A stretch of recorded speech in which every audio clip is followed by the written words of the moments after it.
Hello guys, what's up? Good morning, good morning, good morning.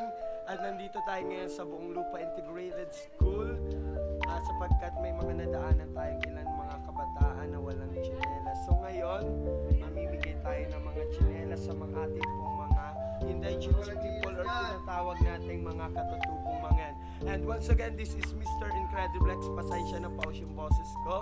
Doing great things you can't imagine. So ayan, nandito ngayon, nagsusuka tayo ng tsinelas ng para sa mga batang ito. Pare, ikaw ba, dali. Sumusok ka dito. Tingin ka sa camera, Pink. Dali.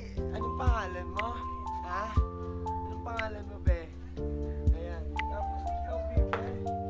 Ayan, ito po yung isa sa atin. Tignan nyo naman po ang kanyang nanggagaling pa po sila ng bundok. Pumababa dito para makapasok lang sa palaanan. So, kailangan nila sa araw-araw yung panyapak nila palagi. So, kaya't ngayon, dito kami para ibigyan sila ng konting regalo. Total, malapit na naman din ngayon ang Pasko. So, ayun guys, parito ka muna, Toy. Dali, saglit lang. Toy, Jacob, saglit, punta ka muna dito. So, ayan, may bago na naman tayong katutubong kabataan dito sa Buong Lupa Integrated School na makilala. So, ang pangalan mo ay? Jacob. Jacob Perez. So, dahil isa ka sa aming mga naispatan, magsulat ka rin katulad nila ng size ng sukat ng paa mo, i-drawing mo sa iyo sa papel at ibigay mo sa akin.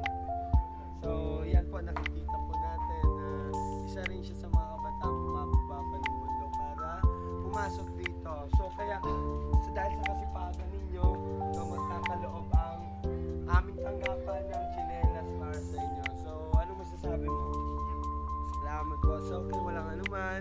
So, ayan. Once again, ayan po, hintay natin yung next video pa kung nabigyan na natin sila. Ano po. So, see you! Maraming salamat po.